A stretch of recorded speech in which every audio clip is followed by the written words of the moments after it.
नमस्ते। हमारे चारों तरफ की दुनिया, ये जो सजीव जगत है, ये अजूबों से भरा हुआ है। हर एक पौधा, हर एक जानवर की अपनी एक अलग कहानी है। तो चलिए, आज हम सब मिलकर जीवन की इसी अविश्वसनीय विविधता की दुनिया में एक गहरा गोता लगाते हैं। जरा एक पल के लिए रुकिए और बस अपने आसपास नजर दौड़ाइए। हो सकता है खिड़की के बाहर कोई पेड़ हो, घर में कोई गमले में लगा पौधा या कोई चिड़िया फुदक रही हो। हमारे इर्द गिर्द ही जीवन का एक पूरा संसार मौजूद है, बस उसे ध्यान से देखने भर की देर है। ये जो इतनी तरह तरह की चीजें हमें दिखती है ना, इसी को विज्ञान की भाषा में जैव विविधता कहते हैं। मतलब किसी एक जगह पर मिलने वाले अलग अलग तरह के पेड़ पौधे और जीव जंतु। और सच कहूं तो यही चीज हमारी प्रकृति को इतना खूबसूरत और दिलचस्प बनाती है। और पता है, इस दुनिया को समझने का पहला कदम कितना आसान है। बस ध्यान से देखना, प्रकृति की इस खूबसूरती को महसूस करना और सबसे जरूरी बात, उसे बिना छेड़े, बिना परेशान किए उसका सम्मान करना। तो चलिए अपनी इस नेचर वॉक की शुरुआत करते हैं और सबसे पहले पेड़ पौधों की हरी भरी दुनिया के कुछ राज खोलते हैं। देखिए, जब हम चीजों को उनके गुणों के हिसाब से अलग अलग ग्रुप में रखते हैं तो उन्हें समझना बहुत आसान हो जाता है। जैसे कि पौधों को ही ले लीजिए, हम उन्हें उनके साइज और तने के आधार पर मोटे तौर पर 3 ग्रुप्स में बांट सकते हैं। पहले हैं शाख, जो छोटे होते हैं और जिनके तने कोमल और हरे होते हैं, जैसे टमाटर का पौधा। फिर आती हैं झाड़ियां, जो मीडियम साइज की होती हैं और जिनका तना कठोर होता है, जैसे गुलाब। और आखिर में आते हैं विशाल वृक्ष, बहुत ऊंचे, मोटे और मजबूत तने वाले, जैसे हमारा प्यारा आम का पेड़।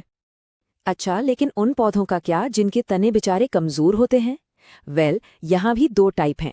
एक होती है आरोही लता, जिसे ऊपर चढ़ने के लिए किसी सहारे की जरूरत पड़ती है, और दूसरी है विसर्पी लता, जो जमीन पर ही फैलकर आगे बढ़ती है। सोचिए, दोनों का जीने का तरीका कितना अलग है ना? अब जरा पत्तियों को और पास से देखते हैं। पत्तियों के अंदर जो नसें यानी शिराएं होती हैं, उनका पैटर्न भी पौधों को पहचानने में हमारी मदद करता है। कुछ पत्तियों में ये नसें एक जाल जैसा बना देती हैं, जिसे जालिका रूपी कहते हैं, और कुछ में ये नसें एक दूसरे के साथ साथ सीधी चलती हैं, जिसे समांतर शिरा विन्यास कहा जाता है। और कहानी सिर्फ जमीन के ऊपर ही नहीं है, जमीन के नीचे भी एक पूरी दुनिया है। पौधों में 2 तरह की मुख्य जड़ें होती हैं। एक है मूसला जड़, जिसमें एक मेन मोटी जड़ नीचे जाती है और उसमें से छोटी छोटी जड़ें निकलती हैं। और दूसरी है झकड़ा जड़, जिसमें तने के पास से ही बहुत सारी पतली पतली जड़ों का एक गुच्छा सा निकल आता है। तो हमने तने के बारे में जाना, पत्तियों को समझा और जड़ों को भी देखा।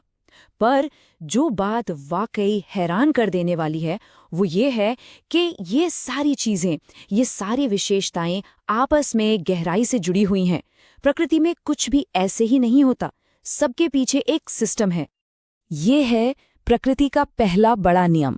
ध्यान से सुनिएगा, जिन पौधों की पत्तियों में जाल वाला यानी जालिका रूपी डिजाइन होता है, उनकी जड़ें ज्यादातर मूसला होती हैं और उनके बीज में 2 हिस्से यानी 2 बीज पत्र होते हैं। क्या कमाल का कनेक्शन है! पत्ती देखो और जड़ और बीज के बारे में अंदाजा लगा लो। और अब आता है दूसरा नियम। जिन पौधों की पत्तियों में सीधी सीधी समांतर नसें होती हैं, उनकी जड़ें हमेशा झकड़ा होती हैं यानी गुच्छे वाली, और उनके बीज में सिर्फ एक ही बीज पत्र होता है। ये दिखाता है कि प्रकृति कितने शानदार और व्यवस्थित तरीके से काम करती है। पौधों की दुनिया तो हमने देख ली, अब बारी है जंतुओं की रोमांचक दुनिया की। इनको समझने का एक बहुत ही सरल और मजेदार तरीका है। बस ये देखिए कि वो चलते फिरते कैसे हैं। हम जानवरों को उनके चलने फिरने के तरीके के आधार पर ग्रुप्स में रख सकते हैं। जैसे कोई उड़ता है, कोई दौड़ता है, कोई रेंगता है, तो कोई तैरता है। और हर काम के लिए उनके पास खास बॉडी पार्ट्स होते हैं। उड़ने के लिए पंख, दौड़ने के लिए मजबूत टांगे और तैरने के लिए फिन। है ना कितना सिंपल? अब चलिए एक और भी दिलचस्प चीज देखते हैं, ये कि कैसे पौधे और जानवर जहां भी वो रहते हैं, उस माहौल में ढलने के लिए पूरी तरह से तैयार होते हैं। हर जीव अपने घर के लिए एकदम परफेक्ट बना है।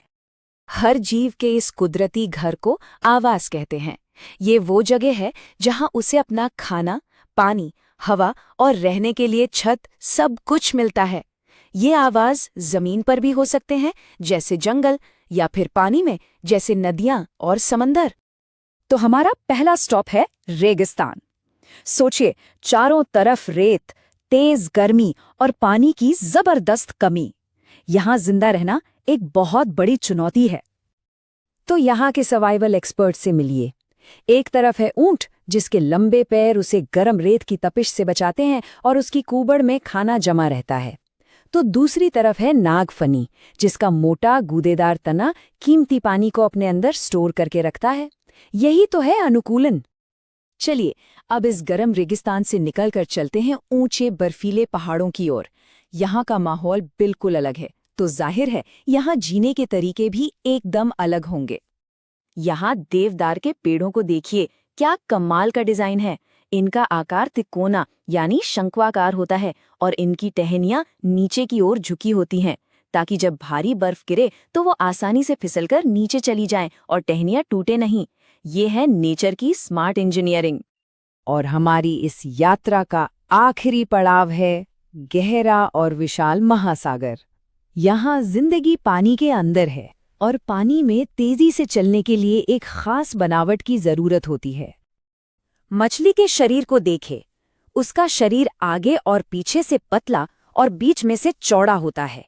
इस धारा रेखित बनावट से वो पानी को आसानी से चीरकर आगे बढ़ पाती है और उसके फिन उसे दिशा देने और संतुलन बनाने में मदद करते हैं। पानी में रहने के लिए एकदम परफेक्ट डिजाइन।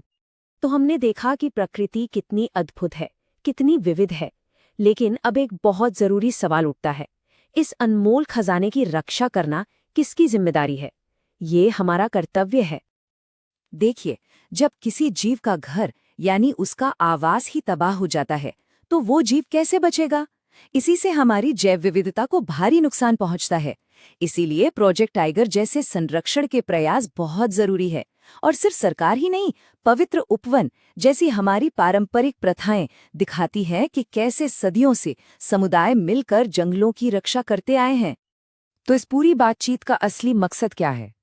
क्या सिर्फ ये रटना कि कौन सा पौधा क्या है और कौन सा जानवर कहाँ रहता है? नहीं, बिल्कुल नहीं। असली लक्ष्य है अपने अंदर देखने और समझने का कौशल विकसित करना, और सबसे बढ़कर प्रकृति के लिए दिल में एक सम्मान की भावना जगाना।